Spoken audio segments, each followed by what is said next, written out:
جب توبہ بار بار ٹوٹ جائے تو توبہ ٹوٹنے کی وجہ دیکھنی چاہیے، ماحول تبدیل کرنا چاہیے اور ایک بار پھر نئے عزم کے ساتھ توبہ کر کے یہ سوچنا چاہیے کہ اللہ کی رحمت اللہ کے غضب پر غالب ہے، مگر توبہ کی امید پر گناہ نہیں کرنا چاہیے۔ بسم اللہ الرحمن الرحیم۔ السلام علیکم۔ آج انشاءاللہ سورہ النحل کی آیت نمبر 93 سے سٹارٹ کریں گے۔ اس کا ترجمہ اور تفسیر تفہیم القرآن سے بیان کروں گی جو اہل سنت جماعت کے لیے ہے۔ اعوذ باللہ من الشیطان الرجیم، بسم اللہ الرحمن الرحیم۔ اگر اللہ کی مشیت یہ ہوتی کہ تم میں کوئی اختلاف نہ ہو تو وہ تم سب کو ایک ہی امت بنا دیتا، مگر وہ جسے چاہتا ہے گمراہی میں ڈالتا ہے اور جسے چاہتا ہے راہ راست دکھاتا ہے، اور ضرور تم سے تمہارے اعمال کی باز پرس ہو کر رہے گی۔ اس کی تفسیر ہے، یہ پچھلے مضمون کی مزید توضیح ہے۔ اس کا مطلب یہ ہے کہ اگر کوئی اپنے آپ کو اللہ کا طرفدار سمجھ کر بھلے اور برے ہر طریقے سے اپنے مذہب کو، جسے وہ خدائی مذہب سمجھ رہا ہے، فروغ دینے اور دوسرے مذاہب کو مٹا دینے کی کوشش کرتا ہے، تو اس کی یہ حرکت سراسر اللہ تعالیٰ کی منشا کے خلاف ہے، کیونکہ اگر اللہ کا منشا واقعی یہ ہوتا کہ انسان سے مذہبی اختلاف کا اختیار چھین لیا جائے اور چاروں ناچار سارے انسانوں کو ایک ہی مذہب کا پیرو بنا کر چھوڑا جائے، تو اس کے لیے اللہ تعالیٰ کو اپنے نام نہاد طرفداروں کی اور ان کے ذلیل ہتھ کنڈوں سے مدد لینے کی کوئی حاجت نہ تھی۔ یہ کام تو وہ خود اپنی تخلیقی طاقت سے کر سکتا، وہ سب کو مومن و فرما بردار پیدا کر دیتا اور کفر و معصیت کی طاقت چھین لیتا۔ پھر کسی کی مجال تھی کہ ایمان و اطاعت کی راہ سے بال برابر بھی جنبش کر سکتا، یعنی انسان کو اختیار و انتخاب کی آزادی اللہ نے خود ہی دی ہے۔ اس لیے انسانوں کی راہیں دنیا میں مختلف ہیں، کوئی گمراہی کی طرف جانا چاہتا ہے اور اللہ اس کے لیے گمراہی کے اسباب ہموار کر دیتا ہے، اور کوئی راہ راست کا طالب ہوتا ہے اور اللہ اس کی ہدایت کا انتظام فرما دیتا ہے۔ آیت نمبر 94۔ اور اے مسلمانوں، تم اپنی قسموں کو آپس میں ایک دوسرے کو دھوکہ دینے کا ذریعہ نہ بنا لینا، کہیں ایسا نہ ہو کہ کوئی قدم جمنے کے بعد اکھڑ جائے اور تم اس جرم کی پاداش میں کہ تم نے لوگوں کو اللہ کی راہ سے روکا برا نتیجہ دیکھو اور سخت سزا بھگتو۔ اس کی تفسیر ہے، یعنی کوئی شخص اسلام کی صداقت کا قائل ہو جانے کے بعد محض تمہاری بد اخلاقی دیکھ کر اس دین سے برگشتہ ہو جائے اور اس وجہ سے وہ اہل ایمان کے گروہ میں شامل ہونے سے رک جائے کہ اس کے گروہ کے جن لوگوں سے اس کو سابقہ پیش آیا ہو، ان کو اخلاق اور معاملات میں اس نے کفار سے کچھ بھی مختلف نہ پایا ہو۔ آیت نمبر 95۔ اللہ کے عہد کو تھوڑے سے فائدے کے بدلے نہ بیچ ڈالو، جو کچھ اللہ کے پاس ہے وہ تمہارے لیے زیادہ بہتر ہے اگر تم جانو۔ اس کی تفسیر ہے، یعنی اس عہد کو جو تم نے اللہ کے نام پر کیا ہو یا دین الہی کی نمائندے ہونے کی حیثیت سے کیا ہو، یہ مطلب نہیں ہے کہ اسے بڑے فائدے کے بدلے بیچ سکتے ہو، بلکہ مطلب یہ ہے کہ دنیا کو جو فائدہ بھی ہے وہ اللہ کے عہد کی قیمت میں تھوڑا ہے، اس لیے اس بیش بہا چیز کو اس چھوٹی سی چیز کے عوض بیچنا بہرحال خسارے کا سودا ہے۔ آیت نمبر 96۔ جو کچھ تمہارے پاس ہے وہ خرچ ہو جانے والا ہے اور جو کچھ اللہ کے پاس ہے وہی باقی رہنے والا ہے، اور ہم ضرور صبر سے کام لینے والوں کو ان کے اجر ان کے بہترین اعمال کے مطابق دیں گے۔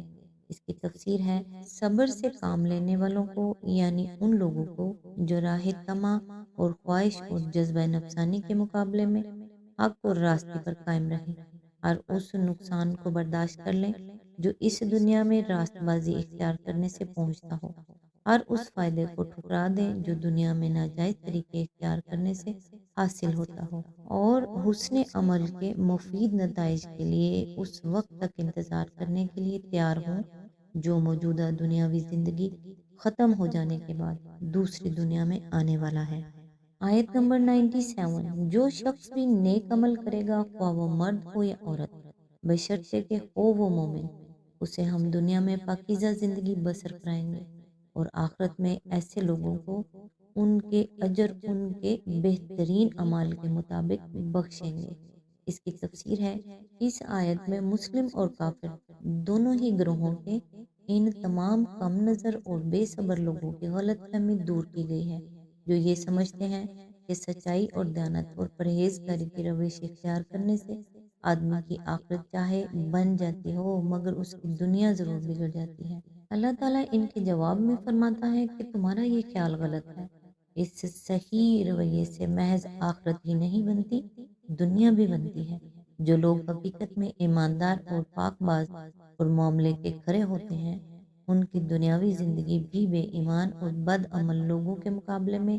صریحاً بہتر رہتی ہے۔ جو ساکھ اور سچی عزت اپنی بے داغ سیرت کی وجہ سے انہیں نصیب ہوتی ہے، وہ دوسروں کو نصیب نہیں ہوتی۔ جو ستھری اور پاکیزہ کامیابیاں انہیں حاصل ہوتی ہیں، وہ ان لوگوں کو میسر نہیں آتی جن کی ہر کامیابی گندے اور گھناؤنے طریقوں کا نتیجہ ہوتی ہے۔ وہ بوریاں نشین ہو کر بھی قلب کے جس اطمینان اور ضمیر کی جس ٹھنڈک سے بہرہ مند ہوتے ہیں، اس کا کوئی ادنی سا حصہ بھی محلوں میں رہنے والے فساق و فجار نہیں پا سکتے، یعنی آخرت میں ان کا مرتبہ ان کے بہتر سے بہتر اعمال کے لحاظ سے مقرر ہوگا۔ بالفاظ دیگر، جس شخص نے دنیا میں چھوٹی اور بڑی ہر طرح کی نیکیاں کی ہوں گی، اسے وہ اونچا مرتبہ دیا جائے گا جس کا وہ اپنی بڑی سے بڑی نیکی کے لحاظ سے مستحق ہوگا۔ آیت نمبر 98۔ پھر جب تم قرآن پڑھنے لگو تو شیطان رجیم سے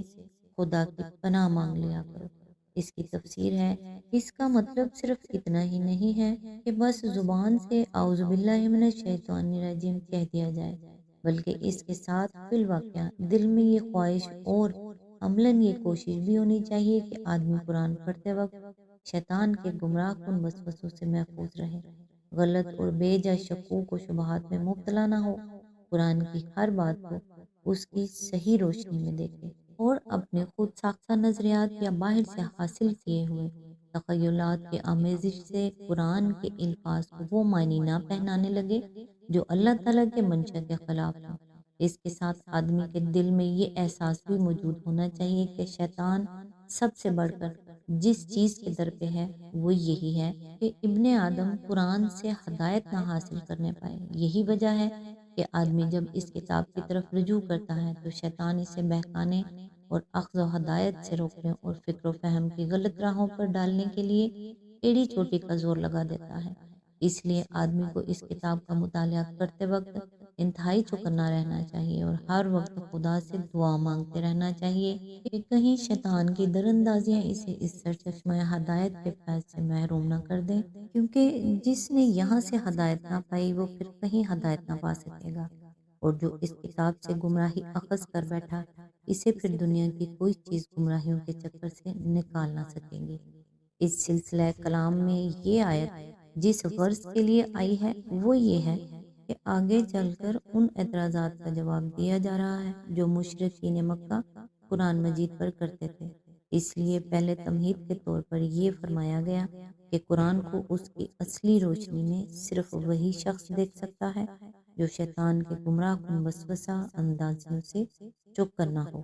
اور ان سے محفوظ رہنے کے لیے اللہ سے پناہ مانگے، ورنہ شیطان کبھی آدمی کو اس قابل نہیں رہنے دیتا کہ وہ سیدھی طرح قرآن کو اور اس کی باتوں کو سمجھ سکے۔